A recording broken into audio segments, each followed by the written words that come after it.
রাজ্যে গর্ভবতী মায়েদের মৃত্যু কমাতে এবার কঠোর সিদ্ধান্ত নিতে চলেছে পশ্চিমবঙ্গ সরকার। স্বামী স্ত্রীর সংসারে সর্বোচ্চ 2টি সন্তান নেওয়ার বাধ্যবাধকতা নিয়ে নতুন আইন আনার চিন্তা ভাবনা শুরু হয়েছে। সম্প্রতি স্বাস্থ্য ভবনে প্রসূতি মৃত্যু সংক্রান্ত এক উচ্চ পর্যায়ের বৈঠকে এই বিষয় বিস্তারিত আলোচনা হয়। স্বাস্থ্য দপ্তরের পর্যালোচনা অনুযায়ী রাজ্যে মায়েদের অকাল মৃত্যুর নেপথ্যে 2টি প্রধান কারণ সামনে এসেছে।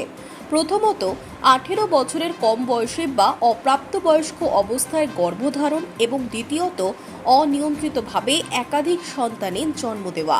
স্বাস্থ্যমন্ত্রী ডক্টর শারদত্ত মুখোপাধ্যায় উদ্বেগ প্রকাশ করে জানিয়েছেন, রাজ্যের কয়েকটি জেলা থেকে সম্প্রতি 13 এমনকি 14 নম্বর সন্তানের জন্ম দিতে গিয়ে প্রসূতি মৃত্যুর মতো অত্যন্ত দুঃখজনক ঘটনা ঘটেছে। এই ঘটনাগুলির শিকার অধিকাংশই সংখ্যালঘু পরিবারের মহিলারা। একই সঙ্গে রাজ্যে নাবালিকা গর্ভধারণের আশঙ্কাজনক পরিসংখ্যান তুলে ধরে স্বাস্থ্যমন্ত্রী অত্যন্ত ক্ষোভ ও লজ্জার সঙ্গে জানিয়েছেন, অপ্রাপ্তবয়স্ক অন্তঃসত্ত্বা হওয়ার তালিকায় বর্তমানে দেশে প্রথম স্থানে রয়েছে পশ্চিমবঙ্গ। বিশেষ করে সুতি 1, সুতি 2 নম্বর এবং শামশেরগঞ্জের মতো এলাকাগুলিতে এই প্রবণতা চরম আকার ধারণ করেছে। মা এবং শিশুর স্বাস্থ্য সুনিশ্চিত করতে স্বাস্থ্যমন্ত্রীর স্পষ্ট বার্তা, পরিবারে 2টি সন্তানের বেশি নেওয়া উচিত নয়। দ্বিতীয় সন্তানের জন্মের পরই স্থানীয় সরকারি স্বাস্থ্য কেন্দ্রে যোগাযোগের পরামর্শ দেওয়া হয়েছে, যেখানে রাজ্য সরকারের পক্ষ থেকে সম্পূর্ণ বিনামূল্যে স্থায়ী বা সাময়িক গর্ভনিরোধক ব্যবস্থা করে দেওয়া হবে।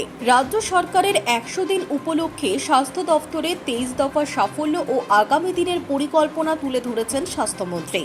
এই কর্মসূচির মূল আকর্ষণ হচ্ছে নতুন সরকারি মেডিকেল কলেজ, চিকিৎসার প্রসার এবং উন্নত পরিষেবার জন্য কলকাতায় গড়ে তোলা হবে একটি নতুন সরকারি মেডিকেল কলেজ। সাধারণত সরকারি হাসপাতালে এবার চালু হচ্ছে আয়ুর্বেদিক চিকিৎসা ব্যবস্থা।